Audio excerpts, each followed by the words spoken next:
What's going to happen in Georgia on the 5th of January will actually determine the future direction of the United States. America's COVID response, its stimulus relief effort, its efforts to tackle racism and racial justice, its position on climate change, who Biden picks for his cabinet, everything from the political power plays within Washington to the policies which are going to affect and shape people's everyday lives, both in the United States and across the world. There are wild conspiracy theories and misinformation floating around this race. Donald Trump is still claiming that he won the state of Georgia, even though he demonstrably lost, and many Republicans now agree with the fact that he lost. Well, Mr. President, the challenge that you have is the data you have is wrong. You should want to have an accurate election, and you're a Republican. We believe that we do have an accurate election.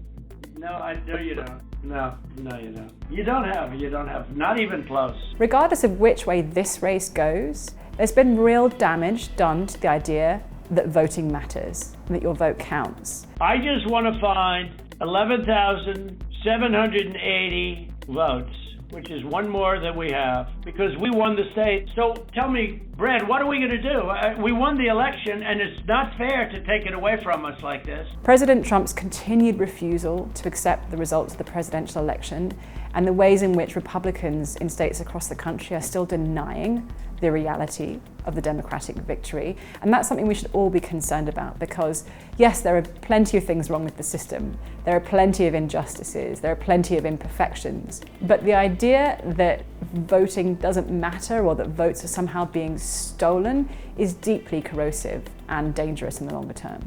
Over the past few months, I've been traveling across the United States, speaking to people from all walks of life, people who believe QAnon conspiracy theories, progressive activists who are fighting the cause for Black Lives Matter. The picture that has emerged is of a country that is deeply divided and polarized, where people don't operate with a shared set of facts or reality, that they operate in completely different information ecosystems. And we thought that the November election would be one of the most decisive elections ever in American history. What actually has happened is that because neither candidate in the Georgia Senate race in November managed to get more than 50% of the vote, Georgia's 2 Senate seats are up for re-election on the 5th of January, and the race is neck and neck. There are 2 Republicans vying to be Georgia's senators, and if that happens, then the Republicans will still control the balance of power in the US Senate, which means they can block any legislation that Biden brings forward. The voters of Georgia will determine which party runs every committee, writes every piece of legislation, and that really means control of this country.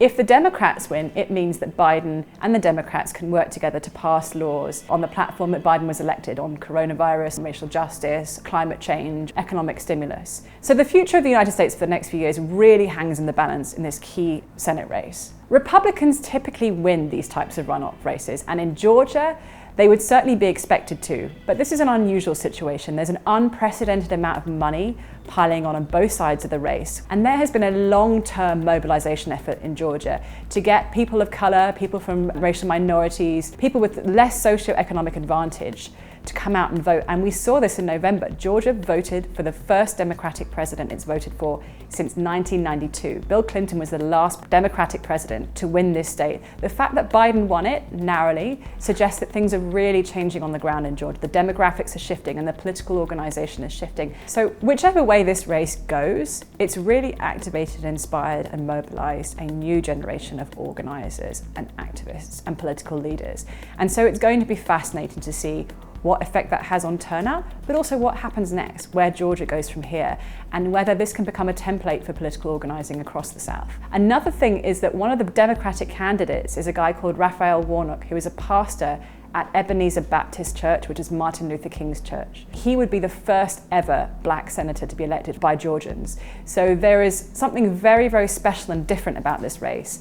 And it really is hanging on a knife edge. The polls are neck and neck. So anyone who tells you they know what's going to happen, don't listen to them. It's going to be incredibly close.